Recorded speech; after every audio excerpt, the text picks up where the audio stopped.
Okay, let's just get right into this. Welcome to the Explainer, everyone. Today, we are going to peel back the layers of, honestly, one of the most talked about cities on the entire planet. Now, when most people hear Dubai, I know what you're thinking. You immediately picture the ultra luxury, the supercars revving at stoplights, those crazy towering skyscrapers. And hey, sure, that absolutely exists. But what is the actual, on the ground, practical reality of living there today? Because if you look beyond the glossy postcards and those influencer stereotypes, you'll find this rapidly evolving, highly strategic ecosystem. It's a place that is pulling in thousands of professionals and families every single year. So today, we're really exploring the modern heart of Dubai. To help us make sense of all this, here is our roadmap for this explainer. We're hitting 5 main areas: the new local culture, the digital nomad draw, realities of living costs, raising third culture kids, and then finally, putting down real estate roots. So what truly beats at the modern heart of Dubai? I know, it sounds like a deeply philosophical question, but it's actually completely grounded in hard facts. To really understand the city, we have to move past the whole myth of Dubai and look at the actual people making it tick every day. Like, who actually lives here? What drives them? And how does the city's unique fabric shape their daily lives? Well, let's take a look at the data. Honestly, the sheer scale of the expatriate community here is just staggering. Out of an estimated population of 3.655 million, and this is as of late 2023, a massive 3.2 million are non-Emirati. I mean, think about that. That is a massive global convergence in just one place. And get this, the population actually skews 69% male. This is largely because of the immense number of foreign working-age men who literally power the physical growth of the city. So what you end up with is this highly unusual demographic distribution. It creates a deeply diverse, highly transient, but incredibly dynamic social fabric that you really won't find anywhere else on Earth. All right, moving into part 1, the new local culture, and we're looking way beyond just global imports here. So in a city that is just so heavily populated by expats, you'd probably expect the local culture to get completely overshadowed, right? But actually, across Dubai, there's this quieter, much more personal narrative taking shape. We're seeing a brand new generation of homegrown, Emirati-owned cafes totally redefining the creative landscape of the city. They're heavily drawing on this traditional concept called the modulus. Now, traditionally, a modulus is a literal reception room for guests. But here, it's being reimagined entirely as a feeling. It's open, it's welcoming, and it's just inherently social. You walk in and these spaces beautifully blend modern minimalism with real traditional heritage. They're creating these authentic community hubs that honestly care a lot less about flashy, imported brands and much more about originality and this really cool, quiet refinement. Which brings us to section 2, the digital nomad draw. Let's talk about taxes and workspaces. That thriving, highly connected cafe culture transitions us perfectly into understanding exactly why so many global professionals are packing up their laptops and heading to the Middle East. $3,500. That is the magic ticket for a lot of folks. It's the minimum monthly income you need as a remote employee to qualify for the UAE Virtual Working Program, which they rolled out back in 2020. Essentially, it's a 1-year renewable residence permit. It lets you live right in Dubai without needing a local sponsor, as long as you can prove that income with consecutive bank statements. But listen, the visa itself, that's really only half the story here. The real magnet, the thing pulling people in, is what this setup does to your bottom line.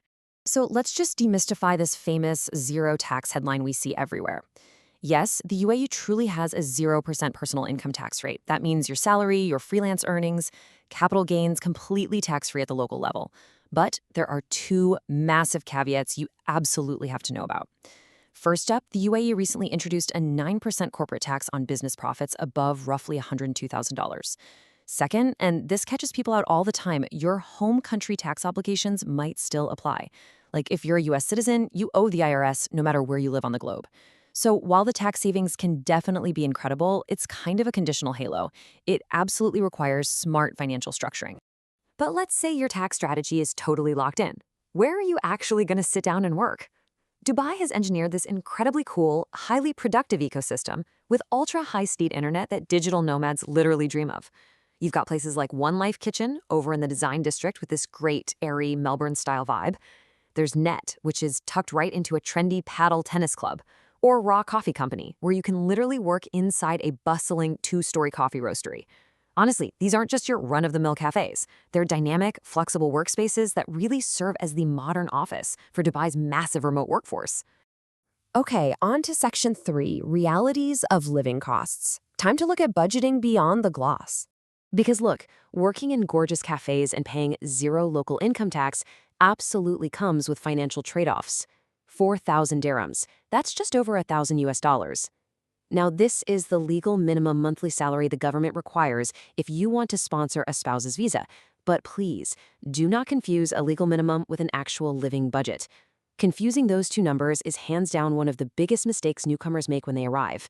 Surviving and actually thriving here requires significantly more capital than that. Let's break down the hardcore economic data for 2026. Just look at how drastically these numbers scale up. A single person on a really tight budget, probably sharing a room, can get by on about $1,400 to $1,900 a month. But say you're single and you want a comfortable, private, one-bedroom apartment in a prime central area. Boom, that jumps to nearly $5,000 a month. And for families, the costs just explode. Why? Two words: rent and school fees. Rent alone can easily eat up half a single person's budget. And if you have a family, international private schooling completely shifts you into a totally different financial bracket. Plus, you literally have year-round DWA utility bills to keep the air conditioning running, which you definitely have to factor in. But residents here get incredibly savvy, and there are some highly practical strategies they use to manage these expenses without totally sacrificing their standard of living. For instance, a lot of people just swap out the premium grocery stores for budget-tier supermarkets like Nesto or Viva. That alone can cut food bills by 30%. Single professionals, they often just ditch car ownership entirely. They opt for the metro to avoid fuel costs, parking fees, and those dreaded Salik road tolls that add up so fast. And perhaps the single most impactful strategy? Renting in neighboring Emirates like Sharjah or Ajman and commuting into Dubai. It's a classic time for money trade-off that thousands of workers make every single day just to beat that high Dubai rent. Let's move to Section 4, Raising Third Culture Kids and Family Mental Health. Pivoting away from the financial costs, let's talk about the psychological realities for a second. Because almost everyone in Dubai is an expat, identity development for children growing up here is incredibly unique. Sociologists call them third culture kids, or TCKs. Essentially, these are kids growing up outside their parents' home country. They don't fit neatly into the cultural framework of their passport country, but they also don't fully belong to the local Emirati culture either. Instead, they end up forging this brand new, mixed identity that totally transcends borders. And honestly, this is an almost universal experience for youth growing up in the Emirate. Now, clinical research published back in 2023 shows that this kind of unique upbringing can lead to a specific thing called acculturative stress, which can actually be a predictor of mental health difficulties.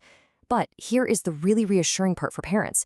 Resilience absolutely buffers this risk. Studies show that building specific protective factors, like having a really strong family connection, securing one or two very close friendships, and anchoring a child's personal identity in internal values rather than a physical location, substantially mediates the mental health outcomes for these expat kids. Basically, the community you build internally is way more important than the geography externally. Finally, we have Section 5, Putting Down Real Estate Roots, Investing in the Future. So once families do establish that community and finally start feeling settled, the conversation almost inevitably shifts to this macro-level economic indicator of long-term commitment: real estate. Today, the tangible heart of the city features Dubai's iconic skyline seamlessly integrated with these lush, very established golf course communities. What this tells us is that buyer behavior is fundamentally evolving. People aren't just buying flashy high-rises for a quick flip anymore. Buyers are increasingly seeking long-term value, actual lifestyle amenities, and mature, leafy neighborhoods. Communities like Emirates Living and Arabian Ranches are seeing really steady appreciation simply because residents actually want to plant roots and live there for the long haul. But let's be real, we literally cannot talk about Dubai real estate without contrasting that everyday family living with the booming ultra-prime luxury bracket. This is a market that is quite literally breaking records as we speak. In just the first half of 2026, the city saw a staggering 320 transactions over the $10 million mark. I mean, wow. This represents incredible growth, and it's being driven by ultra-high net worth individuals who are just snapping up waterfront properties, branded luxury residences, and yes, even private islands. The global wealthy are looking at Dubai's tax policies and lifestyle offerings, and they are buying in with massive, massive capital. And for any investors tuning in to this explainer, let's leave you thinking about the raw financial fundamentals. Right now, the overall average gross rental yield sits at a highly competitive 6.6%. Apartments are leading the charge at 6.9%, which outperforms both townhouses and villas from a pure income generation perspective. Strong tenant demand, coupled with just constant population growth, means that even as this market matures, landlords are continuing to see exceptional returns compared to almost any other major global city out there. Well, we've covered a massive amount of ground today. From the quiet confidence of those Emirati-owned cafes and the tax advantages drawing in the digital nomads, all the way to the stark financial realities of rent, the psychological journey of third culture kids, and that booming property market. So, I want to leave you with a final thought to really reflect on. Does the modern heart of Dubai actually align with your own lifestyle and your long-term goals? It's an incredibly strategic, dynamic ecosystem, but as we've clearly seen today, it requires some very careful planning to truly thrive in. I really hope this explainer gave you the clarity you need to answer that question for yourself. Catch you next time.